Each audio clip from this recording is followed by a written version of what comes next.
हिंदुआ सूर्य एकलिंग दीवान महाराणा प्रताप सिंह भारत के सबसे महान योद्धाओं में से एक थे। उनका जन्म 9 मई 1540 ईस्वी सन को कुंभलगढ़ में हुआ था। मेवाड़ की राजगद्दी पर बैठने वाले 7 फीट 5 इंच ऊंचे कद काठी वाले महाराणा प्रताप से दिल्ली की बादशाहत कांप जाती थी। भारतीय इतिहास के ऐसे महाप्रतापी वीर महाराणा प्रताप की मृत्यु कैसे हुई?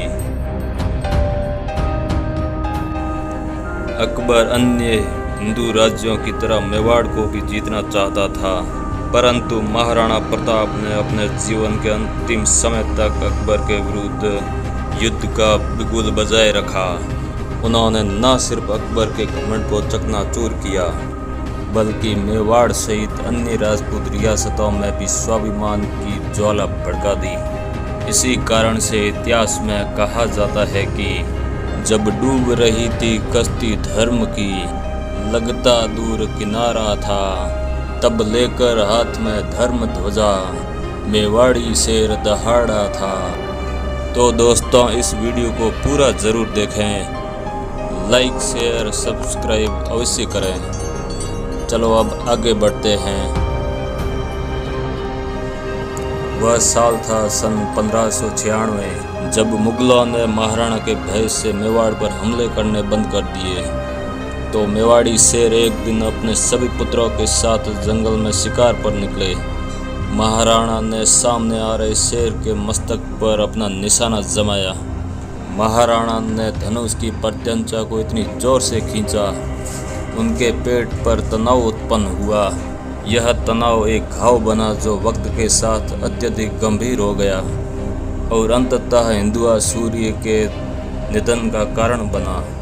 ईश्वर की भाग्य नीति भी अजीब है। जिस महाराणा को बड़ी बड़ी सेनाएं न रोक सकी, विकट युद्धों में जिसने अपने विजय के नगाड़े बजाए हो, वो राणा आज वैकुंठ में प्रस्थान करेंगे। दिल्ली का शासक भी जिसके सामने आने से घबराता हो, वो राणा प्रताप सिंह आज इस दुनिया से विदा ले रहे थे। आज वो सिंह सिर्फ धनुष की प्रत्यंचा खींचने से घायल हो गया। 19 जनवरी सन 1597 का सूर्योदय अन्य दिनों की तुलना में अलग था। पूरे मेवाड़ में भयंकर सन्नाटा पसर गया। मेवाड़ के समस्त ठाकुरों, सामंतों और दूर दराज के राजाओं ने हिंद के सूर्य के अंतिम दर्शन करने के लिए चावंड की ओर प्रस्थान किया, क्योंकि यह वह दिन था जिस दिन मेवाड़ के सबसे बड़े वीर को भगवान का बुलावा आया था।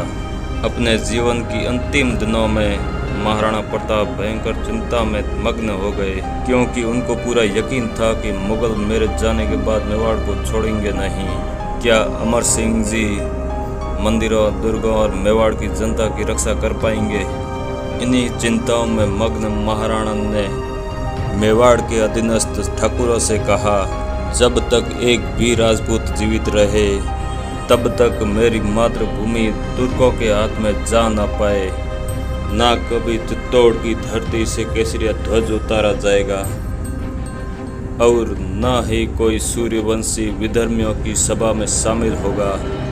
तभी सरदारों ने राणा प्रताप से कहा, महाराज, हमारी प्रतिज्ञा है, जब तक हम में से एक भी जीवित रहेगा, जब तक हम मेवाड़ के प्रत्येक दुर्ग पर केसरिया नहीं लहरा देंगे, उस दिन तक दिल्ली की सत्ता से संघर्ष जारी रहेगा।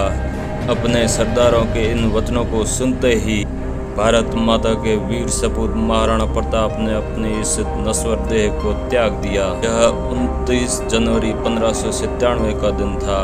चावंड से 2 मील दूर बारडोली नामक स्थान पर महाराणा प्रताप का अंतिम संस्कार किया गया।